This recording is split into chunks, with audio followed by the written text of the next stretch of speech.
ሰላም ጤና ይስጥልን ክቡራት ተመልካቾቻችን ከአፍሪ ሚዲያ የሰዓቱን ዜና ይዘን ቀርበናል። አብራችሁን ቆዩ። ለቻናላችን አዲስ ሆናችሁ ተመልካቾቻችን ቻናላችንን ላይክ፣ ሼር፣ ሰብስክራይብ አድርጋችሁ ተጨማሪ መረጃዎችን እንዲደርሷችሁ ማድረግ ትችላላችሁ።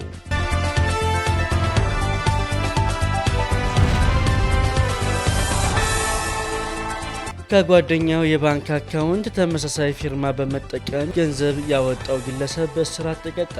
በቦረና ዞን የአቤሎ ከተማ አስተዳደር ከግለሰብ አካውንት የአካውንቱን ባለቤት ቁጥርና ተመሳሳይ ፊርማ በመጠቀም ገንዘብ ያወጣው ግለሰብ በእስራት ተቀጥቷል። የቦረና ዞን ፖሊስ ዋና መምሪያ የወንጀል ምርመራ ክፍል ኃላፊ ኢንስፔክተር አብዲ መሐመድ እንደገለጹት ተከሳሽ ተመስገን ሆማ የተባለው ግለሰብ በአጋጣሚ በእጁ የገባውን የቅርብ ጓደኛውን የባንክ ቁጠባ ደብተር ይዞ የአቤሎ ወደሚገኝ ባንክ በመሄድ በተመሳሳይ ፊርማ ከጓደኛው አካውንት ብር ሊያወጣ ሲል የባንክ ቤት ሰራተኞች ተጠራጥረው ለፖሊስ በሰጡት ጥቆማ በቁጥጥር ስር ሊውል ችለዋል። ተከሳሹ የጓደኛውን የባንክ ቁጠባ ደብተር በመያዝ የአቤሎ ከተማ ከሚገኙ ባንኮች ወደ አንዱ ጎራ ብሎ ከጓደኛው አካውንት በብር ወጪ ፎርም ላይ የጓደኛውን ተመሳሳይ ፊርማ አስመስሎ በመፈረም ለጊዜው 2000 ብር ለማውጣት ሙከራ በማድረግ ላይ ያለ የባንክ ቤት ሰራተኞች በመጠራጠራቸው በቁጥጥር ስር ሊውል ችሏል። ተከሳሹ ከግለሰብ አካውንት ላይ የአካውንቱን ባለቤት ፊርማ አስመስሎ የማጭበርበር ተግባር መፈጸሙን ፖሊስ በበቂ ማስረጃ በማረጋገጥ የምርመራ መዝገቡን ለአቃቢ ሕግ የላከ ሲሆን አቃቢ ሕግም ከፖሊስ የተላከውን የምርመራ መዝገብ ተመልክቶ በወንጀል ሕግ ቁጥር 339 በአፍቅሮ ንዋይ የሚፈጸሙ ወንጀሎች ስር አካቶ ክስ የመሰረተ ሲሆን ክሱን የተመለከተው የቦረና ዞን ከፍተኛ ፍርድ ቤት ጥቅምት 24 ቀን 2018 ዓ.ም በዋለው ችሎት ተከሳሽ ተመስገን ሆማ የፈጸመው የወንጀል ድርጊት ሙሉ በሙሉ በማስረጃ በመረጋገጡ በ4 ዓመት እስራትና በ3000 ብር መቀጮ እንዲቀጣ የወሰነበት መሆኑን ኢንስፔክተር አብዲ መሐመድ ጨምረው ገልጸዋል።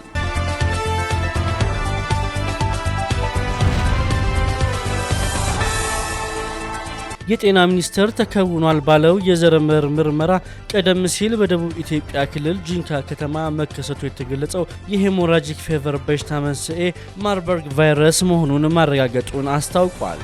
ሚኒስተሩ ከኢትዮጵያ ሕብረተሰብ ጤና ኢንስቲትዩት ጋር በመተባበር ተደርጓል ባለው ምርመራ ከቀናት በፊት በበሽታው መጠርጠራቸውን ካሳወቀው 8 ሰዎች ውጭ አዲስ በበሽታው የተጠረጠረ አለመገኘቱን ገልጿል። ቫይረሱን የመከላከልና የመቆጣጠር ስራዎችን ለማጠናከር የተለያዩ የሙያ ስብጥር ያካተተ ከፍተኛ ፈጣን ምላሽ ሰጪ ቡድን ወደ ክልሉ መላኩንም ጠቁመዋል።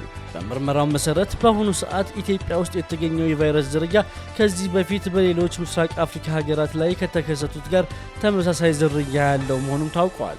ይህን ተከትሎ በሀገር አቀፍ እንዲሁም በክልል ደረጃ የህብረተሰብ ጤና አደጋዎች የክስተት አስተዳደር ስርዓት ወይም AMS ተቋቁሞ የምላሽ ስራዎች እየተስተባበሩ መሆኑንም ተቋሙ አስታውቋል። በዶክተር ቴድሮስ አድሃኖም የሚመራው የዓለም ጤና ድርጅት በጂንካ አካባቢ የተከሰተውን ወረርሽኝ ለመከላከል $300,000 ከድርጅቱ አስቸኳይ ፈንድ በኩል መልቀቃቸውን መግለጻቸው ይታወሳል።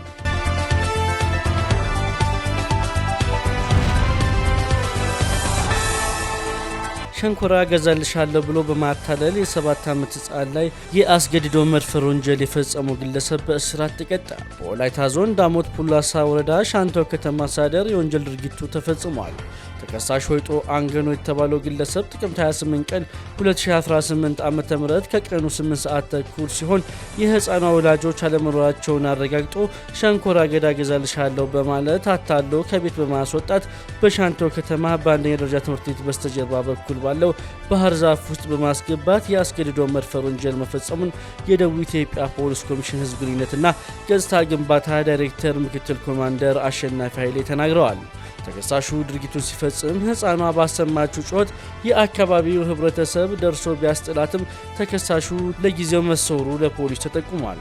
ፖሊስም በህፃኗ ላይ የአስገድዶ መድፈር እንደተፈጸመ በማረጋገጥ የሕክምና እርዳታ እንድታገኝ በማድረግ ወንጀሉን ፈጽሟል የተባለው ተከሳሽ ወይጦ አንግኖ የተባለው ግለሰብን ተከታትሎ በቁጥጥር ስር አውሎታል። በግለሰቡ ላይ በተደረገ ምርመራ ወንጀሉን መፈጸሙን የሻንቶ ከተማ ፖሊስ ታክቲክ ወንጀል ምርመራ በማድረግ በሰውና በሰነድ ማስረጃ አጣርቶ ለወረዳ ፍርድ ቤት ያቀርባል። ፍርድ ቤቱም የቀረበበትን የክስ መዝገብ በጥልቀት ሲመረምር ቆይቶ ተከሳሽ ወንጀሉን መፈጸሙን በሰውና በሰነድ የሰነድ ማስረጃ በማረጋገጥ ህዳር 4 ቀን 2018 ዓ.ም በዋለው ችሎት ተከሳሹ በጨቅላ ህጻን ላይ የፈጸመውን ያታሎና አስገድዶ መድፈር ወንጀል ያርመዋል፣ ሌሎች ማህበረሰቦችን ያስተምራል በማለት በ22 ዓመት ጽኑ እስራት እንዲቀጣ መወሰኑን ኮማንደር አሸናፊ ኃይሌ ተናግረዋል።